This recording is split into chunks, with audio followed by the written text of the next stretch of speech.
Hai,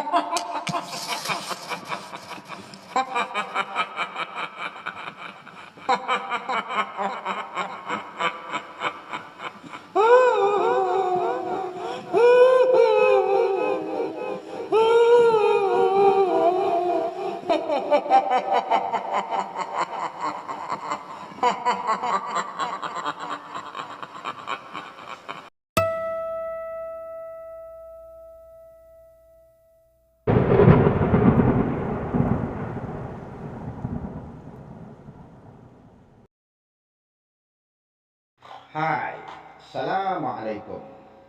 Bertemu lagi kita di dalam kisah-kisah seram.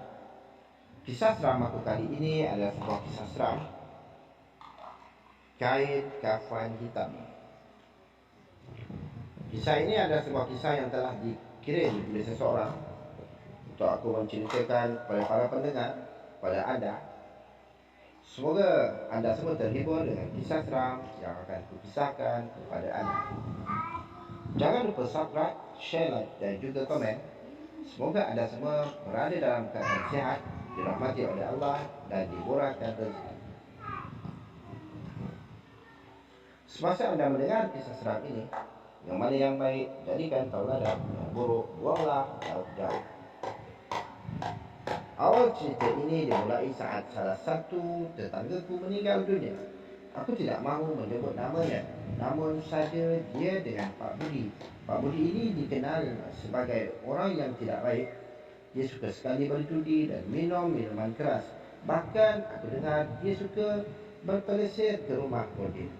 Kelakuannya yang buruk seperti itu didukung oleh kekayaannya. Dia memperolehi harta yang begitu banyak. Itu pun dari perbuatan tidak baik, yaitu dengan cara meminjam uang dengan bunga tinggi. Entah kalian mau menyebutnya rentenir, lintah darat atau apapun juga terserahlah. Saat dia meninggal, semua warga tidak ada yang mahu ke rumahnya. Tetapi saat melihat isterinya yang menangis untuk tolong, dan salah satu kiai menyarankan untuk menolong sesama Muslim. Meski aku kurang yakin Pak Budi Muslim kerana aku belum pernah melihatnya semalam. Akhirnya para tetangga bersedia menolong. Aku yang masih remaja diajak ayah untuk ikut. Kegemparan terjadi saat ingin membungkus mayat Pak Budi. Kain kafan yang sedianya ingin membungkus tubuh Pak Budi tidak mampu menutupi seluruh tubuhnya yang tambun. Akhirnya mereka membeli kain kafan yang lebih lebar, tetapi tetap saja tidak muat. Setelah 3 kalinya tidak muat juga, saat itu hidungku sudah mencium bau busuk dari tubuh Pak Budi. Akhirnya salah satu pelayan menyarankan untuk mengganti kain kafan putih itu menjadi warna hitam. Entah gila itu terinspirasi dari mana, tetapi idea itu berhasil. Tubuh Pak Budi bisa dibungkus dengan kain kafan yang berwarna hitam. Dengan begitu sangat mudah, seakan-akan itu adalah kain kafan yang sangat pas untuknya. Saat semua pelayat sibuk dengan keranda yang belum datang, apalagi saat itu hujan deras, aku masih berdiri di depan tubuh Pak Budi yang terbujur kaku di atas tipan. Saat itu, secara tiba-tiba dan perlahan, tubuh Pak Budi bergerak dan duduk. Dia menoleh kaku ke arahku dengan mata terbelalak, lalu mengatakan sesuatu dengan bibir kakunya. Pakai hitam, siapa takut? Lucu gak sih?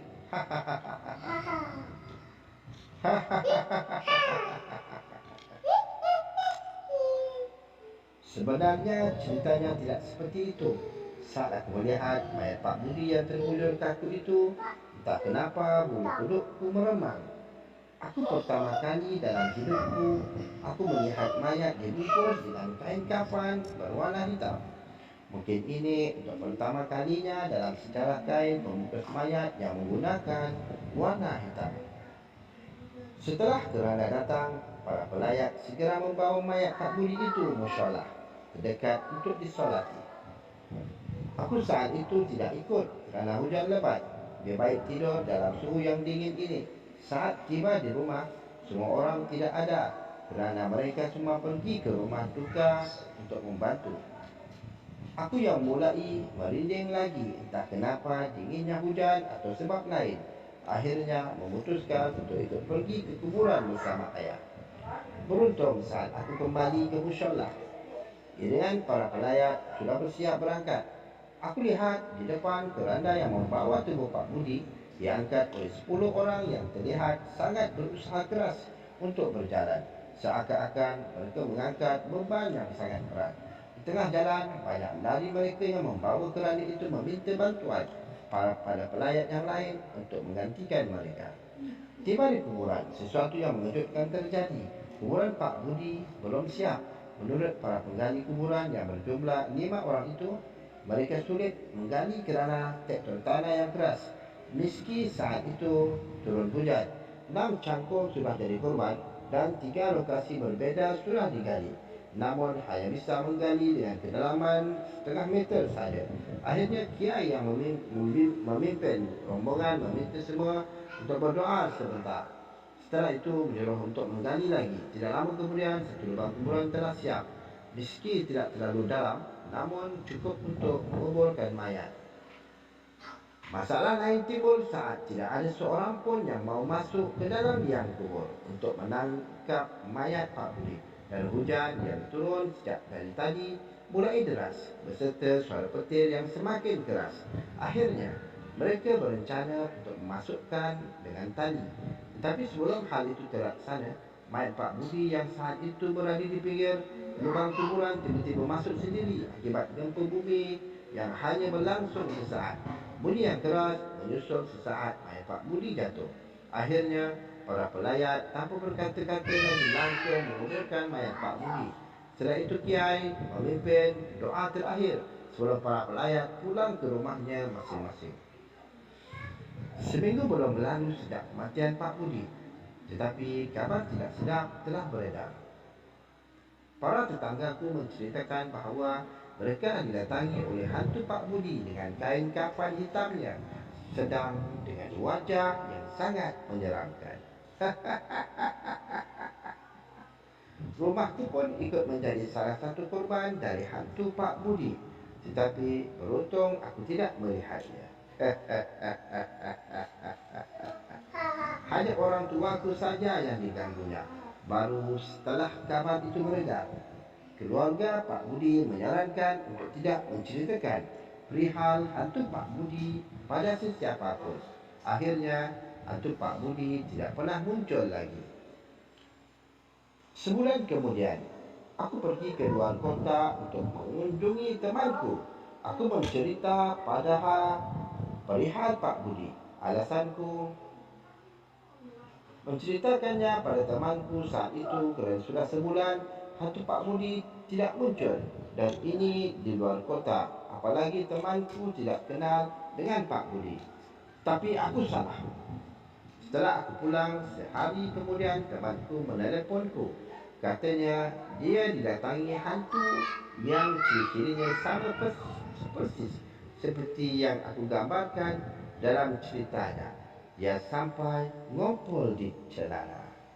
Aku tidak mudah percaya. Sehari kemudian pergi ke rumah temanku yang lain yang rumahnya lebih jauh. Aku ceritakan semua perihal hantu Pak Budi tetanggaku itu, dan setelah aku pulang esoknya temanku itu menelepon dan menceritakan hal yang sama seperti yang dialami temanku yang pertama. Aku yang mulai setengah percaya langsung menguji lagi ke teman perempuanku yang tinggal di luar negeri.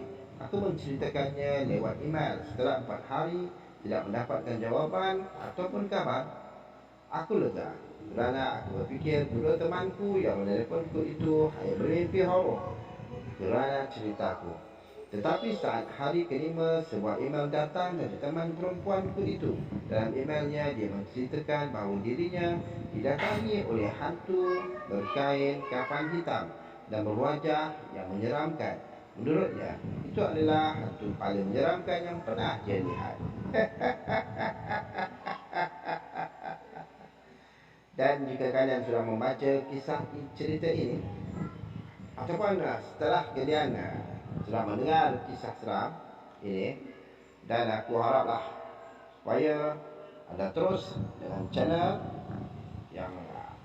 yang anda sedang tonton ini, yaitu Ceritakan Seram, loceng merah ataupun loceng berbunyi. Semoga anda semua terhibur dan semoga kita akan bertemu lagi dalam kisah-kisah yang akan aku kisahkan kepada anda. Assalamualaikum dan bye-bye.